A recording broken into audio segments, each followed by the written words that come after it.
Hi, I'm Sally Hansen. I'm the content lead for the Classroom Engagement Model in Minnesota. And I want to talk to you today about how you might use the Classroom Engagement Model materials to support an individual child while you're reading the Goodnight Moon book. So a couple of things to think about. With your Classroom Engagement Model kit, you have individual board books.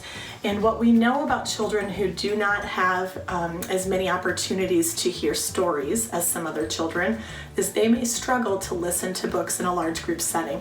So having their own copy to follow along with can be very beneficial.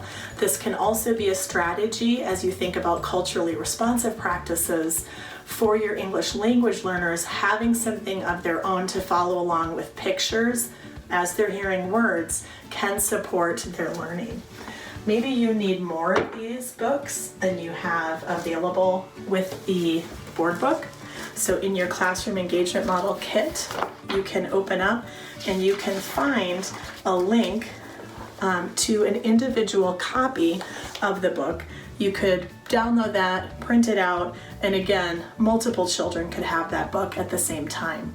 Maybe you have a child who needs to have motor opportunity during story time.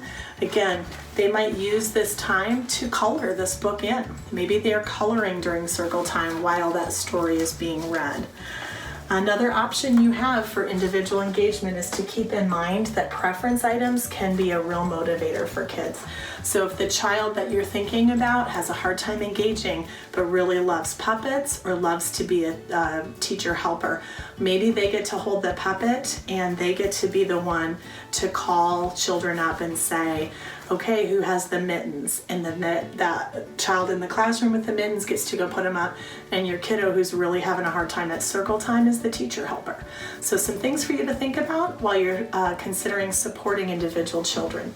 The last thing I want to share with you related to individual children, but as well as some culturally responsive practices, we do have for you in the CEM kit book the read alouds. We have QR codes here. We have it in English, Spanish, and American Sign Language.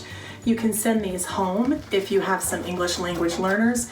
You can set them up in your classroom on iPads or other listening devices so that multiple children have access to the information that you're teaching in your classroom. And that's all I have for the Goodnight Moon individual practices and culturally responsive. I hope you enjoy them and can't wait to hear your great ideas as well.